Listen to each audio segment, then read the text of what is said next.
nastaghfiruh. Wassalatu wassalamu ala asyrafil anbiya khairul bashar sallallahu ala sayyidina Muhammad wa ala alihi wa sahbihi wa sallam amma ba'd. Hadirin para pemirsa yang sekalian yang dimuliakan Allah, insya Allah kita akan sambung kajian kita dari apa yang sudah kita bahas tadi pagi tentang prinsip dasar dalam masalah-masalah muamalah.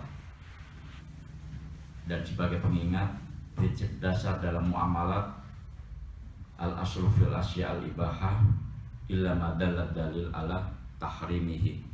Asal dari transaksi ataupun aktivitas yang berhubungan dengan masalah muamalat adalah dibolehkan segala sesuatu kecuali ada larangan. Dan kita sudah mengetahui bahwasanya larangan yang sangat mudah untuk kita hafalkan tadi pagi ada 5 hal. Kita ingat lagi, yaitu riba, gharar, maisir, ya, kemudian maksiat, ya, kemudian substansi ataupun objek yang ditransaksikan adalah yang halal ataupun sesuai dengan syariah compliant. Sekarang kita akan coba mendetailkan apa sebenarnya yang dimaksud dengan riba. Ya, kalau dari sisi dalil dalam Quran dan Sunnah tadi kita sudah sampaikan. Ya, kemudian juga tentang dalil yang membahas tentang dilarangnya riba, situ bertahapan dan dianalogikan, ya, ataupun dianalogikan, dikiaskan dengan dalil yang melarang tentang masalah minuman khamr. Ya, dari sisi bahasa, ar-riba hiya az-ziyadah, ya, artinya tambahan. Ya, ar-riba hiya az-ziyadah. Makanya ada kemiripan antara asal usul bahasa ar-riba hiya ziyadah dengan zakat. Karena az-zakat hiya tuhur, az-zakat hiya az-ziyadah. Ya, sama, ada faktor pertumbuhan, ada faktor penambahan. Maka Rasulullah SAW, ya, banyak menyebutkan, menganalogikan ataupun membandingkan antara sisi zakat itu dengan riba. Kalau seandainya tujuannya untuk memberikan manfaat sosial. Dan di dalam ayat yang tadi pagi sudah kita sebutkan, bahwasanya kalau yang diterima secara sosial adalah zakat, sementara yang tidak diterima adalah kategori riba. Nah, kita masuk ke dalam pengertian riba. Riba ziyadah atau tambahan. Nah, secara spesifik di dalam ilmu fikih yang dimaksud dengan tambahan ini apa? Ternyata memang ada asal usulnya. Asal usulnya apa? Dari hadis Rasulullah Shallallahu Alaihi Wasallam, yaitu al-dhahabu bil-dhahab, wal-fiddah bil-fiddah, wat-tamaru bil-tamar, wasyairu bil-syair, wal-burru bil-burri, ya. Yadan biyadin mutajanisain. Ya, di situ beberapa barang ataupun objek ketika zaman Rasulullah Shallallahu Alaihi Wasallam dulu dijadikan sebagai satu kategori patokan patokan harga ataupun alat ukur, yaitu emas dan perak. Oke. Kemudian jenis yang berikutnya ada 5 jenis lagi, yaitu gandum kategori syair, gandum kategori bur, ya, kemudian kurma, kemudian garam, kemudian ada lagi anggur yang biasa sudah kering disebut kismis. Oke. Nah, 5 keperluan pokok tadi secara ilah ataupun alasan hukum menurut para ulama, yang kedua, kategori kedua adalah jenis makanan. Ya, jenis keperluan pokok, artinya kalau makanan itu biasanya dikonsumsi orang dalam waktu yang sering. Artinya kita bisa katakan disamakan dengan keperluan pokok saat ini ataupun biasa disebut dengan sembako. Oke. Nah, alat tukar emas dan perak saat itu berfungsi sebagai alat tukar. Walaupun sekarang tidak ada negara yang menggunakan emas dan perak sebagai alat tukar. Namun nanti dilihat dari sisi ilah ataupun alasan kenapa emas dan perak masuk di situ, karena memang ada nilai kemewahan, ada nilai harga di dalamnya, dan juga ada nilai fungsi sebagai patokan harga pada setiap ataupun pada waktu transaksi di saat itu. Nah, yang dimaksud dengan ziyadah tambahan pada keperluan pokok ataupun emas dan perak tadi, ketentuannya begini. Kalau emas ataupun kategori pertama ditukar antara satu jenis dengan jenis yang lainnya, maka harus terpenuhi kuantitas, kualitas, dan diserahkan atau ditransaksikan tunai. Kualitas, kuantitas ditransaksikan tunai. Artinya kalau emas 1 gram ditukar dengan emas 1,5 gram, atau emas 1 gram dalam bentuk logam mulia ditukar dengan dalam bentuk perhiasan, karena beda kualitasnya, kuantitas umpamanya sama-sama 1 gram tapi satunya bentuk yang lain dan mempunyai nilai, maka ini tidak dibolehkan. Ya. Dan kalau ditransaksikan tidak dalam tunai karena masih dalam satu kategori. Ya. Tapi kalau emas ditukar dengan perak, otomatis kuantitas dan kualitas nggak mungkin sama. Ya. Tetapi tetap harus dilakukan secara tunai. Ini patokan pertama tentang masalah yang disebut dengan tambahan. Nah, konsekuensinya kalau emas dan perak ditukar secara kuantitas kualitas berbeda dan dilakukan tidak dalam waktu tunai, maka secara indikator bisnis ataupun indeks harga sekarang hampir setiap detik, setiap menit berubah. Maka kalau ada perbedaan bayar ataupun kesepakatan harga pada harga tertentu yang tidak tunai, artinya deferred ataupun dalam cicil dan lain sebagainya, maka ini akan mempengaruhi penentuan harga pada saat itu. Ya. Namun kadang-kadang kita umat Islam juga banyak yang bertanya, kenapa kalau sama jenisnya harus sama kualitas tunai? Ya kan mestinya bisa ditukar biasa, dan kenapa ditukar?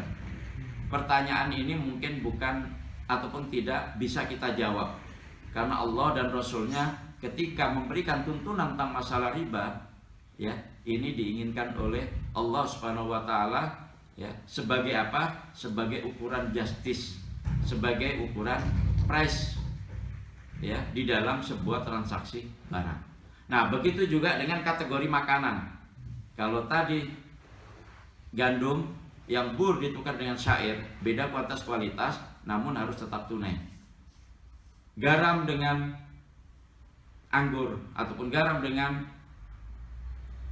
gandum juga demikian, tapi tetap semuanya harus tunai. Nah, kalau transaksi antara kategori pertama dengan kategori kedua, emas ataupun perak dengan salah satu keperluan pokok tadi, maka tidak berlaku yang tiga-tiganya. Boleh kuantitas, kualitas berbeda, dan boleh tunai. Dan itulah yang biasa disebut sebagai transaksi normal. Jual beli kita boleh tunai, boleh hutang, boleh deferred, boleh cicil, dan lain sebagainya. Nah, apa yang dimaksud dengan riba tambahan dari sisi 4, 5, 6, 7 barang tersebut? Yang dimaksud di situ adalah segala tambahan yang menyebabkan ataupun yang disebabkan karena beda kuantitas kualitas, atau tambahan dari sisi termin pembayaran yang mestinya tunai tidak tunai, maka itu disebut sebagai ziyadah atau tambahan, dan tambahan di situ masuk kategori riba. Ya. Maka jenis riba tambahan selain dari tambahan yang tadi pagi kita sudah bahas dalam transaksi utang piutang yang tadi disyaratkan atau diwajibkan membayar tambahan, itu kita sebut sebagai riba yang terjadi pada utang piutang. Nah, untuk kategori yang jual beli kita sebut sebagai riba yang terjadi pada transaksi jual beli. Jadi riba secara kasat mata, secara kategori ada 2 macam. Riba terjadi pada utang piutang, riba terjadi pada jual beli.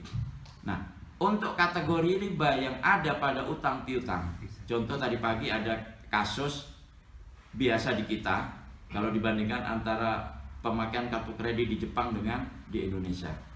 Kalau kartu kredit di Jepang lebih kepada fungsi memudahkan pembayaran dan mengikuti kebijakan pemerintah untuk mengurangi transaksi secara tunai. Kalau di kita tidak, justru oleh provider kartu kredit yang mempunyai masalah, dalam arti mereka juga berkeinginan untuk apa? bahasa Jawanya menggepuk. Bahasa istilah lain itu memanfaatkan ketidaktahuan orang tersebut yang mestinya unbankable, dikasih kartu kredit, dianggap kartu kredit itu sebagai tambahan pendapatan, pembayaran. Padahal kartu kredit adalah hanya fungsi alat transaksi yang secara nominal sebenarnya sama dengan yang seharusnya cash yang kita miliki. Jadi kalau pembayaran ataupun transaksi yang digunakan kartu kredit melebihi dari kemampuan kita membayar secara cash, maka dipastikan dia akan bermasalah dengan hutang. Dengan konsekuensi, pasti kalau bermasalah dengan hutang, ada ketentuan di situ interest kalau lewat bayar, ada ketentuan di situ denda kalau umpamanya bermasalah, maka kemungkinan interest dan denda tadi akan terakumulasi. Kalau umpamanya setiap jatuh tempo dia tidak mampu bayar. Nah, jatuh tempo akumulasi terhadap interest ataupun denda yang terjadi pada kartu kredit disebabkan utang piutang, itu kita sebut sebagai riba jahiliyah atau yang disebut dengan compounded interest. Interest atau tambahan yang terus bertambah, bukan hanya dari sisi kapital, tapi dari sisi interestnya, dari sisi bunga berbunga. Ingat dulu pas waktu pinjaman kita ke IMF, ketidakmampuan APBN untuk membayar hutang tersebut, sehingga suatu waktu untuk membayar bunganya saja, karena sudah akumulasi sejak tahun 70-an, 80-an, untuk membayar bunganya juga gak mampu, karena memang compounded interestnya, riba jahiliyahnya itu sangat besar. Nah, berarti ada nama riba jenis di dalam utang piutang. Selain riba pada utang piutang yang hanya sekedar normal interest, tapi ada juga yang compounded interest yang kita sebut riba jahiliyah. Berarti sudah ada 3: riba jual beli, riba utang piutang, riba jahiliyah. Nah, riba pada jual beli itu biasanya karena ada selisih harga tadi pada transaksi emas dengan emas, itu karena disebabkan penangguhan ataupun pembayarannya tidak tunai. Maka ketika bayar tidak tunai, kita sebut sebagai riba nasiah. Maka ada istilah riba nasa atau riba nasiah. Jadi tambah lagi riba nasiah, riba jual beli, riba hutang, riba jahiliyah. Sudah mulai kelihatan macam-macam riba. Nah, nanti di dalam setiap transaksi kehidupan kita mulai tergambar. Ini ada sisi riba ini masuk sebelah mana nih? Dan mudah kita untuk bisa mendeteksi. Dan mudah lagi kita untuk bisa mencari replacement sebagai pengganti dari transaksi yang riba tadi. Karena nanti di dalam syariah pasti ada jalan keluar, pasti ada solusi. Jadi tidak serta-merta ketika tahu riba kita biar aja. Nah, terus bagaimana lagi? Itu kan kebijakan dari dia. Padahal sebenarnya kita bisa mengatur jenis transaksi dalam syariah yang sama-sama ada tambahan, namun itu tidak terjadi riba. Mudah-mudahan bisa dipahami ya tentang masalah riba dalam istilah dan juga riba secara bahasa. Untuk itu, kalau di dalam transaksi di perbankan, khususnya perbankan secara umum yang konvensional, karena transaksi kita adalah bukan jual beli tapi utang piutang, maka otomatis tambahan pada utang piutang yang kita lakukan di bank konvensional otomatis namanya riba. Dan ini yang menjadi perbedaan signifikan antara transaksi di bank konvensional, bank syariah.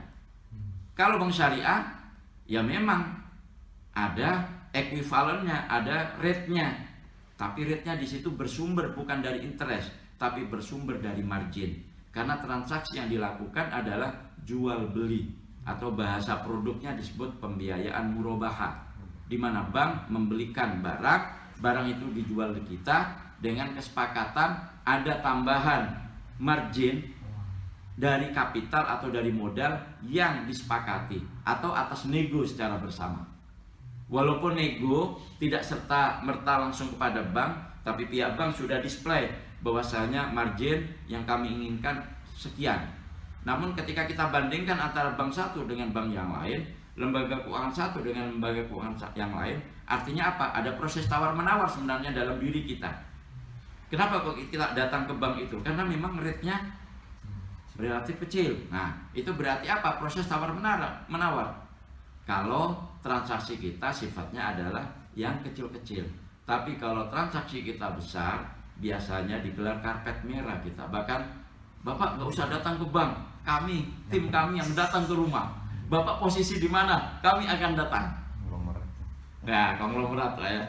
Ya artinya itu negonya juga wah, bisa personal tuh. Sambil ngopi gitu kan kalau nggak puasa. Sambil golf ya sambil golf. Iya. Ya itu artinya transaksi dari sisi rate. Ya mau masuk ke situ.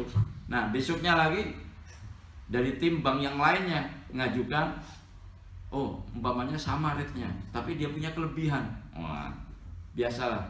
Nah proses tawar menawar di sini disebut sebagai tawar menawar yang atas rate margin yang ingin disepakati pada akhir transaksi. Ya. Dan ini jelas sehingga di dalam implementasi macam-macam riba tadi, oke, kasus umpamanya kalau umpamanya kita nukerin yen dengan rupiah, oke, karena dianalogikan kalau yen itu merupakan emas, kalau perak itu adalah rupiah, maka yen dengan rupiah mesti kualitas berbeda, tapi harus tetap tunai.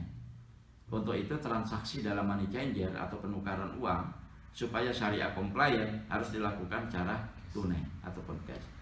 Jangan melakukan transaksi yang sekarang umpamanya disepakati penyerahannya besok. Artinya maksudnya ada delay time. Karena kalau delay time itu harga akan berubah. Nah kalau berubah pasti nanti salah satu pihak, waduh saya rugi dong, mestinya kemarin aja transaksi bukan sekarang. Nah untuk mengantisipasi hal tersebut, mengapa kok ada ketentuan harus tunai tadi dalam hadis. Nah kalau kita sudah tahu, berarti memang Allah Subhanahu wa ta'ala melalui Rasulullah dalam hadisnya meletakkan hukum ataupun ilah ataupun alasan transaksi dalam masalah riba adalah sebenarnya untuk menghilangkan ataupun meminimalisir hal-hal yang sifatnya merugikan pihak-pihak yang melakukan transaksi. Ya. Ini yang dimaksud dengan maqasid syariah, ya. Maslahat, manfaat.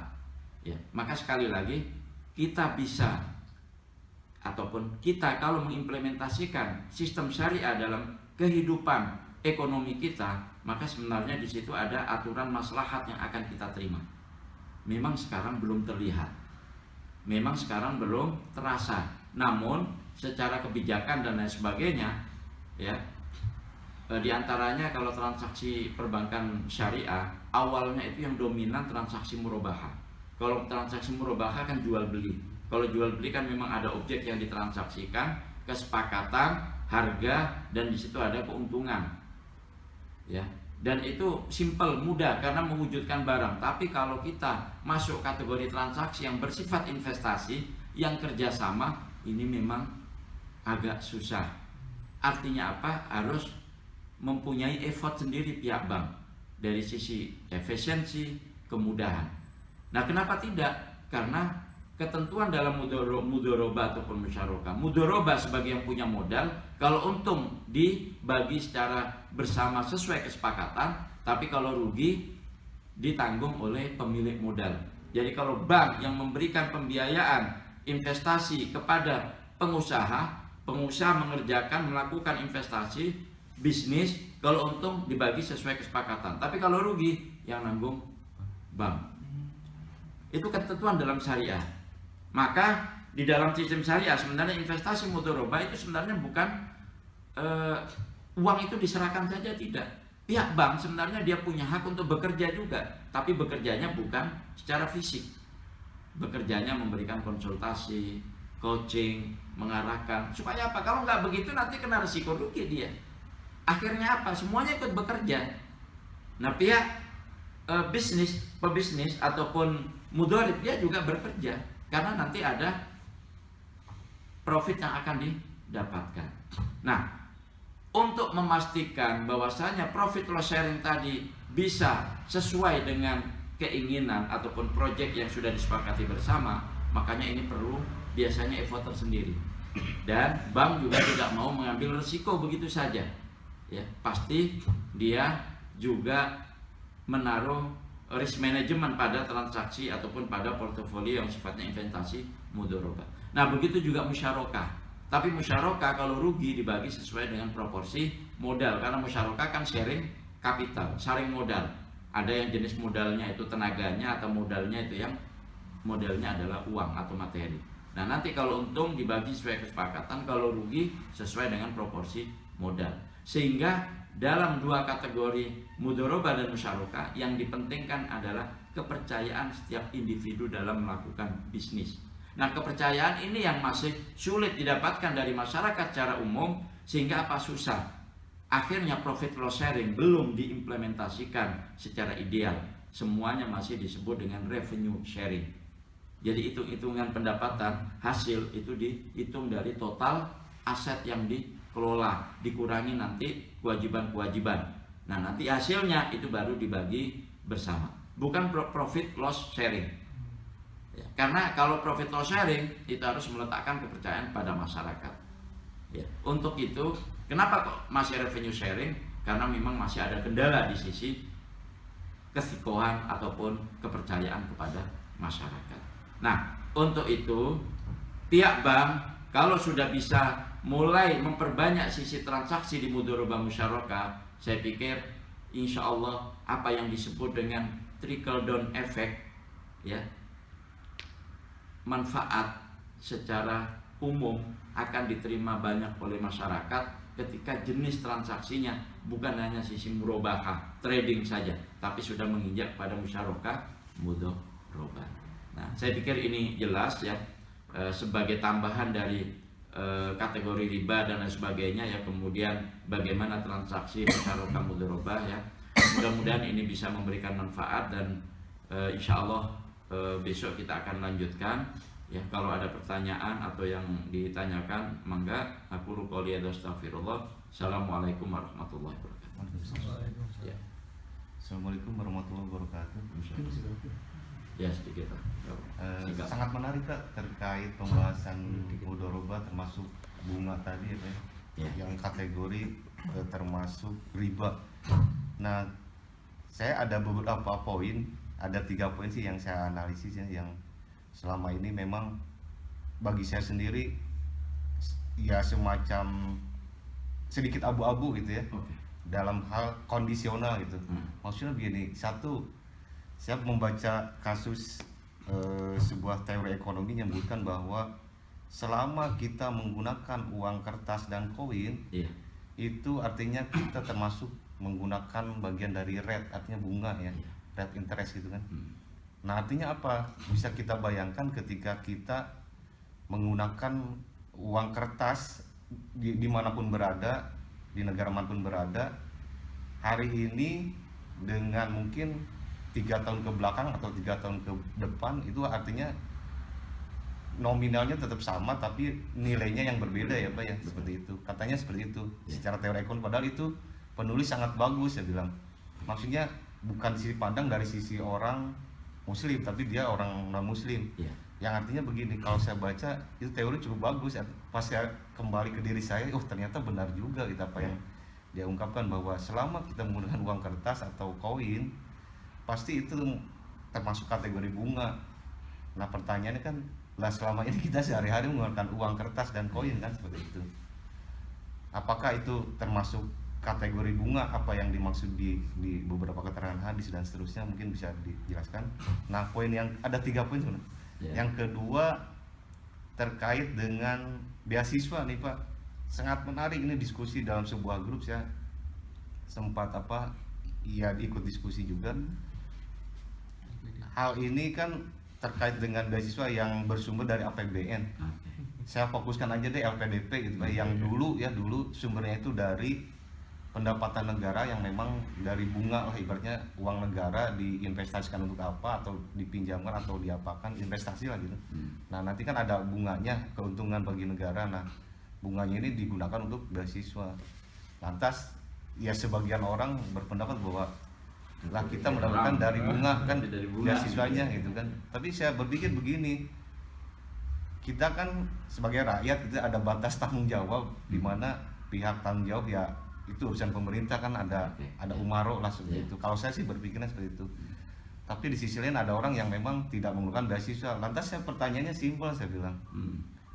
Sekarang kalau misalkan beranggapan bahwa beasiswa dari APBN adalah kategori bunga atau apa riba tadi, pertanyaan saya simpel, saya bilang kita dulu belajar dari sekolah negeri atau perguruan tinggi negeri yang semua dibiayai dari uang negara, yang sumber uang negara kan dari macam-macam mungkin ya, ada yang dari bunga, ada yang dari bahkan mungkin ada yang madorot gitu ya, dari judi mungkin dan seterusnya lah, wallahu alam gitu. Nah ya itu yang akan saya tanyakan 2 poin tadi. Nah yang ketiga ini menarik juga terkait bank syariah nih Pak, dan alhamdulillah Bapak bisa hadir di sini yang memang apa bidangnya Bapak di tentang apa syariat, ekonomi syariah gitu, sangat menarik sebenarnya. Di sisi kasus saya pernah diskusi dengan seorang teman di Salman ITB gitu. Ketika saya mencicil sebuah rumah melalui bank syariah, saya tidak mau menyebutkan nama banknya ya. Saat itu cicilan mencapai 15 tahun lamanya. Kemudian dicicil X gitu ya nilainya. Nah, lantas suatu ketika beranjak kira-kira 5 tahun, teman saya itu ada rezeki untuk menutupi sisanya itu. Nah, lantas ketika datang ke bank syariah tersebut, pihak bank menyatakan bahwa Anda harus melunasi seluruh cicilan yang mulai dari bulan anggaplah tahun ke-6 sampai tahun ke-15-nya gitu ya. Nah, dia kaget kan katanya, kenapa tidak dibayarkan saja sisanya yang apa namanya sisa utang saya gitu, tanpa harus mencicil yang dari tahun ke-6 sampai tahun 15 tadi gitu ya. Ya artinya kan itu semacam bunga juga kalau saya analisis ya Pak, maaf nih mohon pencerahannya gitu. Kenapa demikian? Karena di awal kalau yang namanya harga jual beli kenapa tidak begini, saya bilang ini bank ingin menawarkan harga rumah sekian ratus juta, lalu kalau misalkan dibagi 15 tahun artinya tinggal dibagi 15 kan, tapi ketika suatu hari dicicil harus 15 tahun dan tiba-tiba di tengah jalan ingin melunasi, kenapa antara harga jumlah cicilan 15 tahun dengan cicilan dari tahun ke-6 dilunasi itu hampir sama dengan 15 tahun gitu. Nah, bahkan di pihak bank berkata bahwa Anda kan secara syariah sudah sepakat dari sisi akadnya. Nah, lantas pertanyaan saya begini, saya bilang, kenapa yang namanya jual beli kan ada bagian syarat ya, atau rukun ya, syarat mungkin ya, bahwa yang namanya transaksi jual beli itu harus ada sisi poin sama-sama saling ikhlas antara pihak pembeli dan penjual, saya bilang. Nah, ini yang membuat saya sedikit agak abu-abu gitu, antara pihak bank menyebutkan bahwa pihak bank mengklaim bahwa Anda sudah sepakat dari sisi akadnya, sudah sesuai syariat, tapi di sisi lain ada bagian yang memang bukan pasti lagi ya, kelihatannya si pihak peminjam atau nasabah merasa keberatan, tidak ikhlas lah intinya gitu. Kok antar bayar 6 tahun saya lunasi dalam waktu 6 tahun dengan dilunasi selama nanti 15 tahun kok sama begitu. Itu mungkin yang saya tanyakan. 3 poin tadi, mau panjang lebar ya Pak, supaya sama-sama ini memberi pencerahan gitu. Pertama, untuk yang kasus yang terakhir, di dalam transaksi akad murabahah, pertama memang ketika kita sudah taken kontrak dan menyepakati satu jenis harga, maka harga itu yang kita pegang sampai akhir. Pertama, harga ada 2 ataupun 3 harga ketika ditawarkan ke kita. Harga tunai, ya makanya biasanya disebut hard cash, soft cash, ataupun cicilan, ataupun biasanya disebut KPR. Nah, 3 harga jenis tadi ketika penawaran pertama memang itu hak penawaran, tapi ketika sudah transaksi disepakati dan sama-sama ijab dan qabul, maka harga pasti hanya 1, tidak ada 2 ataupun tidak ada 3. Artinya kalau harga selama 15 tahun, harganya itulah yang sudah disepakati sampai akhir. Seharusnya begitu. Nah sekarang tinggal waktu cicilan. Waktu cicilannya juga mestinya itu sudah disepakati dari awal dan harus mengikat kesepakatan itu. Oke. Nah, makanya ketika kita mau melunasi keseluruhan, pihak bank atas dasar kesepakatan ijab dan qabul, dan di dalam syariah yang disebut ijab dan qabul adalah merupakan tanda kerelaan individu untuk melakukan kontrak terhadap jenis akad tersebut. Maka setelah ijab dan qabul sudah tidak ada lagi hal-hal yang berhubungan dengan masalah keikhlasan, ketidakrelaan dan lain sebagainya. Kecuali di dalam komponen ijab dan qabul nanti ada persyaratan-persyaratan term and condition yang sudah pasti juga dibaca oleh pihak nasabah. Contoh umpamanya ketika pihak nasabah ingin melunasi cicilan lebih awal, maka harga masih akan tetap, tapi ya akan tetap, dan nanti ada ketentuan dan pihak bank akan melihat sisi ya apa yang terbaik ataupun apa yang bisa diberikan oleh pihak bank. Tapi itu biasanya tidak disebutkan secara detail di kesepakatan di awal. Ya, maka biasanya kalau ada orang yang ingin membayar cepat, biasanya masih tetap harganya, tetapi pihak bank biasanya dengan kebijakan dia, karena dia melakukan pelunasan di awal dan ini tidak disepakati di awal, biasanya Pak diberikan keringanan. Baik umpamanya sekali pelunasan ataupun dikurangi harga. Itu biasanya ada, tapi ini tidak disepakati awal. Karena kalau disepakati awal nanti akan merubah jenis ijab qabul transaksi yang sudah disepakati. Gitu. Karena kalau udah ada komponen itu disepakati di awal, nanti akhirnya harga tersebut tidak clear. Dan nanti kalau tidak clear ada unsur gharar di dalamnya. Dan seperti tadi pagi kalau ada unsur gharar dari sisi harga, ketidaksesuaian antara kesepakatan dengan di akhir, maka dikhawatirkan nanti ada unsur gharar yang itu tidak dibolehkan secara syariah. Gitu. Ya, jadi sama harganya. Ya, jadi tidak ada nanti oke, Bapak 15 tahun. Kalau Bapak umpamanya cicil berubah jadi 6 tahun, maka jadinya sekian. Itu justru nggak boleh. Karena apa? Dari sisi harga tidak fix. Maksudnya ada unsur gharar kan kalau. Nah, syariah menghilangkan sisi yang tidak fix tadi, yang gharar. Gitu. Nah, kebalikannya dari itu, kalau umpamanya dalam pembayaran itu ada yang terlewat karena mungkin sibuk ataupun belum ada dana, pihak syariah juga nggak boleh mengenakan denda. Kebalikannya, jadi kan fair antara ketika kita mau melunasi ataupun ketika kita terlewat dari itu, maka pihak syariah pihak bank juga nggak boleh melunasi. Nah ini mungkin tingkat fairnessnya antara keduanya. Tapi kalau di konvensional enggak. Ya, karena komponen yang kita sepakati itu komponen kapital plus margin yang disepakati yang di breakdown selama 15 tahun. Ya. Kalau ketentuan di konvensional biasanya sisi pinjamannya itu dilihat utuh, kemudian nanti yang diangsur tuh interestnya ataupun tidak. Makanya biasanya pembayarannya dia tidak sama antara bulan ke bulan.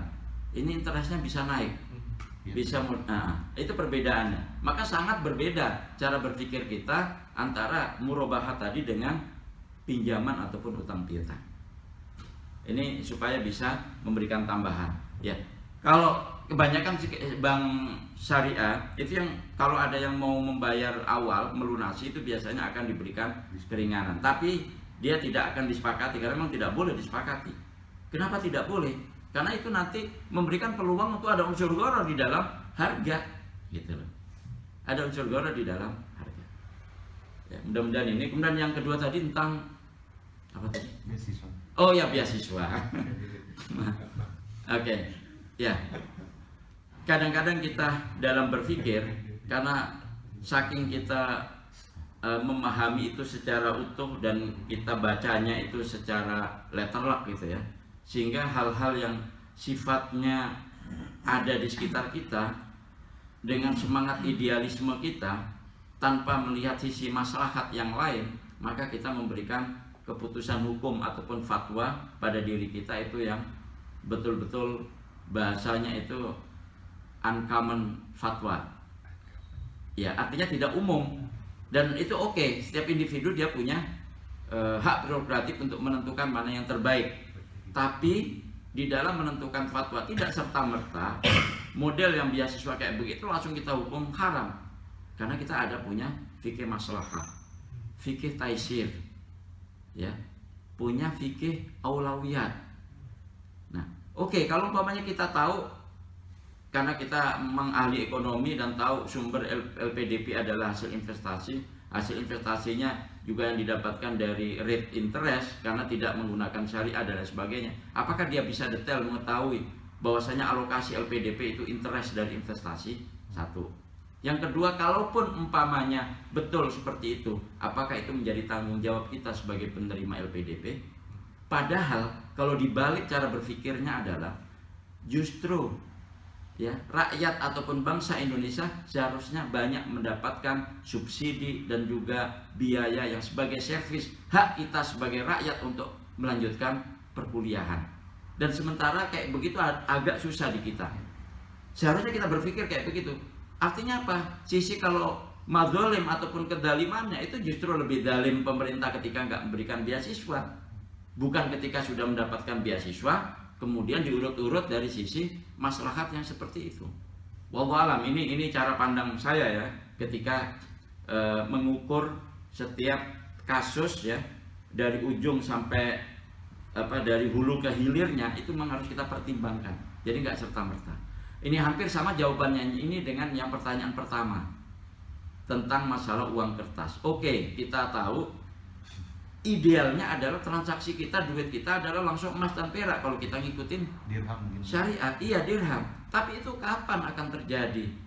Wujud dari uang dirham dan dinar ketika zaman Rasulullah SAW saja juga terjadi hanya beberapa tahun, tidak serta-merta seluruh zaman sejarah Islam. Bahkan ketika zaman Umar itu tidak dalam bentuk emas dan perak. Apa? Kulit binatang. Sehingga dilarang oleh Umar karena madorotnya lebih banyak. Akhirnya apa? Banyak binatang yang karena dijadikan kulitnya sebagai uang itu secara ada unsur mendalimi juga. Jadi punah. Iya, jadi punah, bahasa mudanya kayak begitu.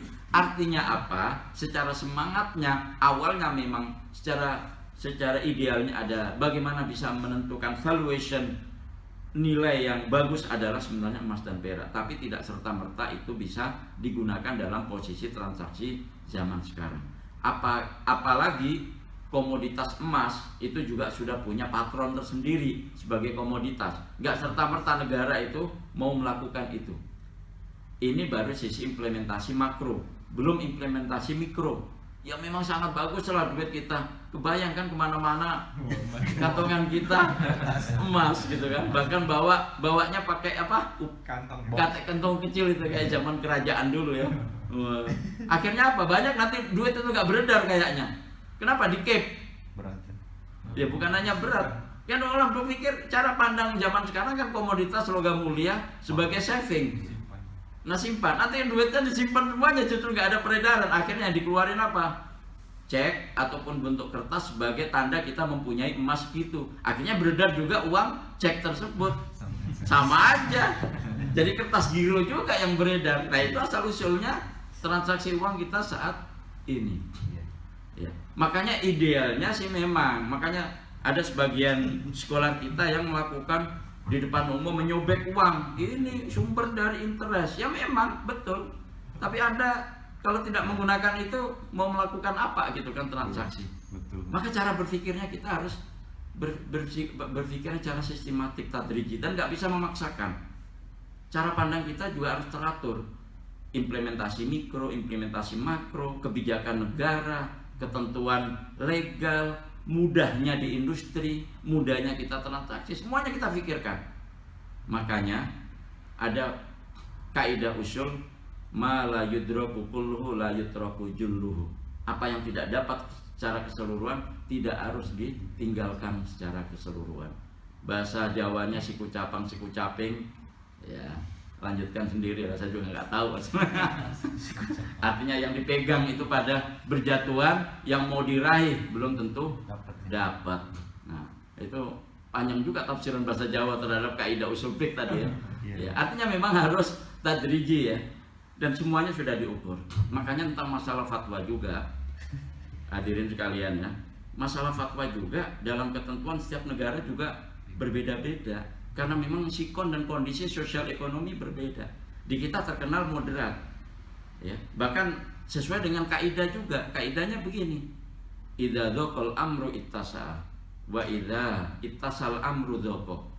Kalau permasalahan isu tentang masalah ekonomi itu dalam posisi yang harus masih kita kembangkan, yang luas, maka biasanya fatwanya itu akan memudahkan.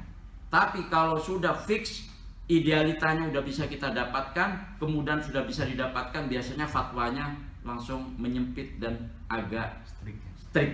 Nah, jadi itu sangat elastis juga fatwa itu, dan itu dibolehkan dan memang harus begitu. Wong yang Allah saja menurunkan ayat khamr aja 3 tahapan, yang riba saja 4 tahapan, masa kita fatwa langsung jegler semuanya, itu bisa hancur. Nanti nggak terpenuhi maqasid syariah yang ada maslahat dan manfaat pada masyarakat, pada umat Islam. Ya. Dan saya pikir banyak sisi kelebihan ataupun kemajuan yang sudah kita dapatkan pada era saat ini, kemudahan-kemudahan dan lain sebagainya. Sekarang juga sudah mulai digalakkan ya untuk umpamanya investasi dengan logo yuk nabung saham. Nah, nanti insya Allah kita bahas hari yang pas waktu buka puasa itu ya, tentang masalah perencanaan keuangan ya, insya Allah ini ya. Kemudian juga mulai yang paling penting dimulai digalakkan ini apa, financial literacy, karena tidak semua orang Indonesia itu ngerti tentang masalah keuangan, financial literasi. Nah, saya pikir antum hadirin semuanya yang ada di negara ini banyak hal yang sebenarnya bisa kita pelajari. Sisi investasi dan sebagainya, sisi riba, saya pikir nggak kayak di kita. Jadi betul-betul apa ya, tidak mengambil manfaat kepada masyarakat secara umum. Kalau di sini saya lihat savingnya saving normal, nggak ada di situ sedikit pun interest. Kalau interest biasanya dikenakan pada investasi, dan itu nggak segila-gila di kita juga gitu loh, rate-nya dan lain sebagainya. Ya, itu konsekuensi dari ekonomi yang sudah maju, teknologi yang sudah maju, mereka sudah banyak mendapatkan manfaat dan maslahat dengan jenis transaksi ini. Nah, kita mulai mengarah ke sana. Nah, baru mulai mengarah ke sana, maka belum kelihatan ini manfaat dan maslahatnya. Maka manfaat dan maslahat ekonomi syariah juga belum kita rasakan secara individu, komunitas ataupun bangsa. Alhamdulillah kemarin katanya 2 hari yang lalu ataupun baru kemarin sudah ada acara buka puasa yang dilakukan di Istana Presiden, sekaligus juga buka puasa Komite Nasional Keuangan Syariah yang dipimpin langsung oleh Presiden. Mudah-mudahan ini merupakan satu angin bagus untuk keuangan syariah, dan yang paling penting bukan hanya sisi transaksi, dan walaupun itu juga sebenarnya wajib, tapi sisi maslahat makronya yang akan didapat.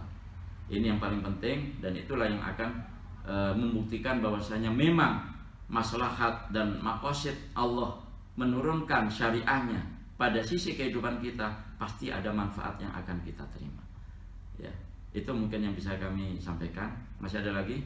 Cukup? Ya, kalau cukup kita cukupkan sampai di sini. Aku lupa lihat, astagfirullah. Assalamualaikum warahmatullahi wabarakatuh. Tutup. Doa. MC-nya tertegun. Jangan ya. Ya, tutup aja.